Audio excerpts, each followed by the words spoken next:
오늘은 제가 최근에 그 우수 제품이나 조달청 우수 제품이나 중소벤처부에서 진행하고 있는 성능인증이나 조달청에서 진행하는 혁신 시제품 관련해서 그 변화된 몇 가지 핵심 포인트를 말씀드리고자 합니다. 우선 그 우수 제품은 조달청 우수 제품은 특허 분석 평가 시스템이 올해 25년 4회차부터 적용을 하기로 했습니다. 그렇게 이제 공지가 되어 있는 거를 제가 말씀드리는 거고요.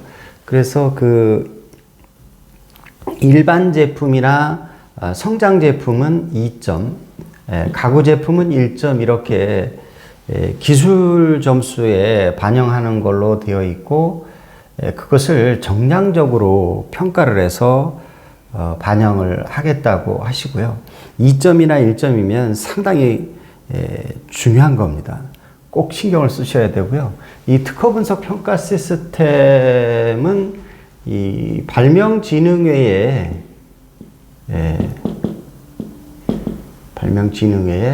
특허 분석 평가 시스템을 활용한다 이렇게 그 공지가 되어 있더라고요. 근데 여러분 이 특허 분석 평가 시스템에서 이 평가를 한다는 거는 뭘 평가하는 걸까요, 여러분? 특허증을 보면 특허증에는 딸랑 특허 번호와 주소밖에 안 나와 있지 않습니까? 그래서 특허 분석 평가 시스템에서 평가 대상이 되는 거는 특허 명세서가 되겠죠. 그 특허 명세서라는 거는 이제 최종 등록이 된 특허 공보의 내용, 그거의 내용을 아무래도 평가하게 되겠고, 그 중에서 특허 평가 중에서 가장 중요한 부분은 아무래도 특허 청구항이 될 걸로 보여집니다. 그래서 여러분들이 여러분의 대리인들과 특허 출원하실 때 특허 청구항 내용에 대해서 긴밀히 협력하고 협의하시고 그 내용을 신중하게 정하실 필요가 있다는 생각이 들고요. 그래서 이제 특허 분석 평가 시스템에서 그러면 정량적 지표를 잘 받기 위한 방법이 있느냐? 뭐 그거를 추상적이기 때문에 딱히 하나로 정할 수는 없지만,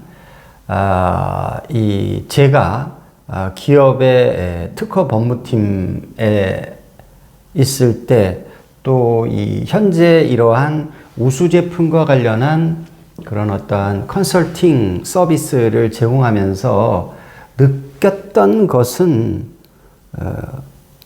제가 생각하기에는 먼저 이 발명을 잘하는 게 중요합니다. 발명은. 이 특허의 기초가 되는 이 발명을 제대로 해놓고 그 다음에 그것을 권리화해야 제대로 될 수가 있다. 그 부분과 관련해서는 제가 다른 강의에서 여러분들이 쉽게 알아볼 수 있도록 강의해 놓은 게 있으니까 그거 참조하시고요. 여기서 좀 설명드리면, 먼저 이 발명을 하셨으면 그것을, 이렇게 발명을 먼저 하셨잖아요. 그러면 그거에 대한 선행기술 조사를 해보실 필요가 있어요. 선행기술 조사. 그래서 선행기술 조사를 해서 이 발명이 선행기술 조사를 해보니까 이 발명 내용이 선행기술에 다 포함되어 있다. 그러면 사실은 이거를 발명을 해서 우수 제품으로 해서 특허권으로 만들고 그렇게 프로젝트를 추진하시기에는 좀 부적합한 거죠. 적어도 여러분들이 발명을 해서 선행기술 조사를 해보니까, 이렇게 발명을 하신 게 있는데, 선행기술 조사의 영역이 이렇게 돼서 이 발명한 부분의 일부분이 선행기술에 발명한 부분의 일부분이 선행기술에 중복이 되다 하더라도 나름 여러분들만의 독특한 이 새로운 혁신성 있는 부분이 좀 있더라. 이런 부분이 좀 있더라 하면 그거는 발명한 내용 중에 일부가 좀 선행기술하고 중복이 돼도 해볼만 하신 거죠. 그런데 이미 발명한 게 선행기술 조사해 보니까 너무 중복되더라 대부분. 그러면 프로젝트를 좀 보류하고 발명을 좀 혁신성 있게 새로 하실 필요가 있는 거죠. 그래서 선행기술 조사는 매우 중요한 거죠. 그런데 그거를 전문기관에 맡겨서 하시는 방법도 있지만 또는 특허 정보 회사에서도 그거를 검색도 하지만 여러분들이 키프리스 사이트에 들어가서 아주 잘 돼 있습니다. 거기서 기본적으로 여러분들 스스로 해보실 수가 있습니다. 그래서 그렇게 충분히 지적재산권 하기 전에 충분히 선행기술 조사를 통해서 필터링을 충분히 하고 나서 하시면 우수 제품 신청하실 때 특허 분석 평가 시스템에서 조금 좋은 결과를 받는데 도움이 많이 된다. 그리고 이제 그 자기의 지적재산권을 만들 때 카테고리를 어떻게 할 것이냐. 예를 들자면 이 발명의 내용이 장치일 수도 있고 또 조성물일 수도 있고 시스템일 수도 있고 요즘에 보면은 융복합 장치들이 많아요. 전기전자 쪽에. 그러한 것들을 어떤 카테고리에 놓고 할 것인지를 충분히 협의를 하셔야 되고 그 방향을 우수 제품 방향으로 맞추셔야 된다는 거죠. 그거에 대해서도 제가 다른 데 강의를 해놓은 게 있습니다. 그거를 좀 참조하시면 될 것 같고요. 그래서 우수 제품에서 특허 분석 평가 시스템 도입된다는 거 말씀드렸고, 그 다음에는 이제 이 성능 인증.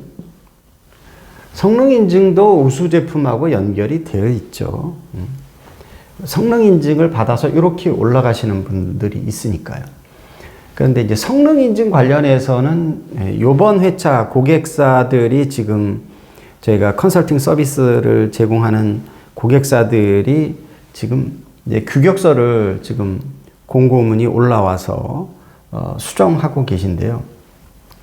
기존에 작성했던 규격서들을 좀 고치고 있으세요. 규격서가 아니고 신청 제품 설명서로 바뀌었습니다. 신청 제품 설명서로 바뀌었고, 근데 이 내용이 완전히 다 전폭적으로 다 뒤집힌 건 아닌데, 세세한 부분에서 좀 변화가 있고, 또 이 유통센터에서 제공하신 그 샘플들이 있거든요.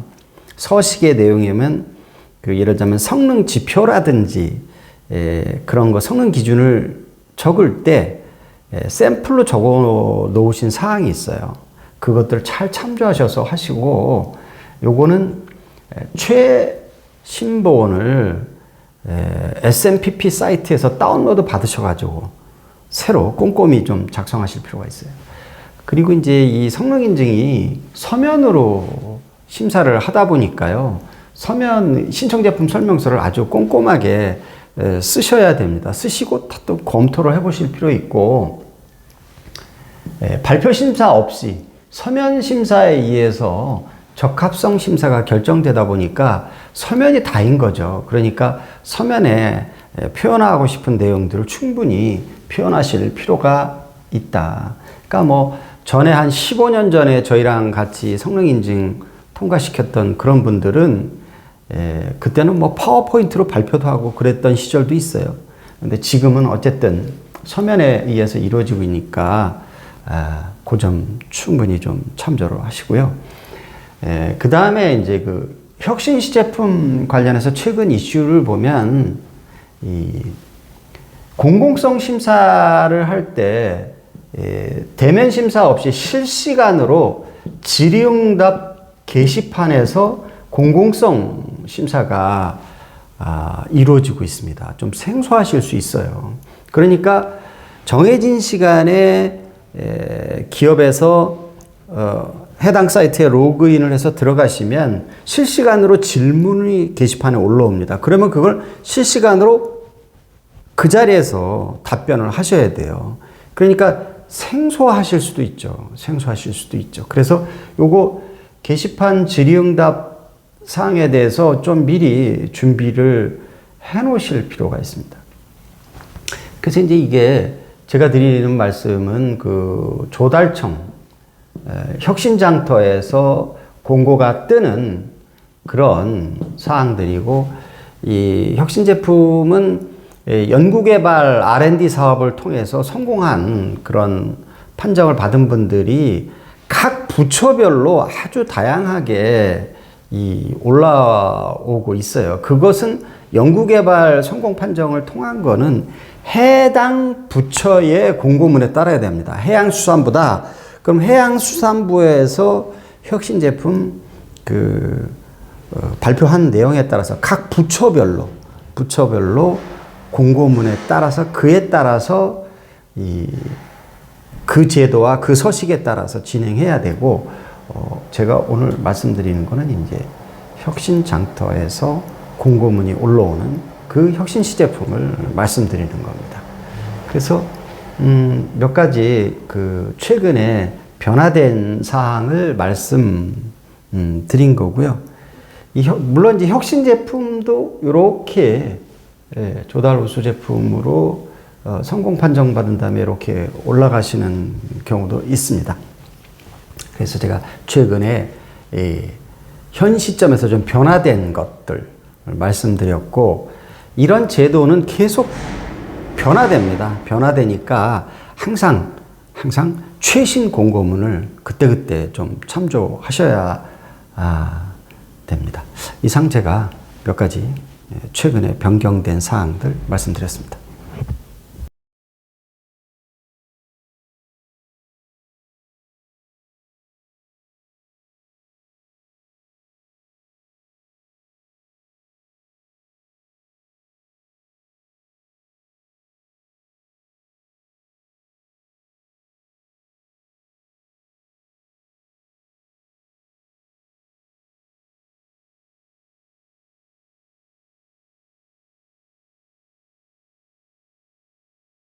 안녕하세요.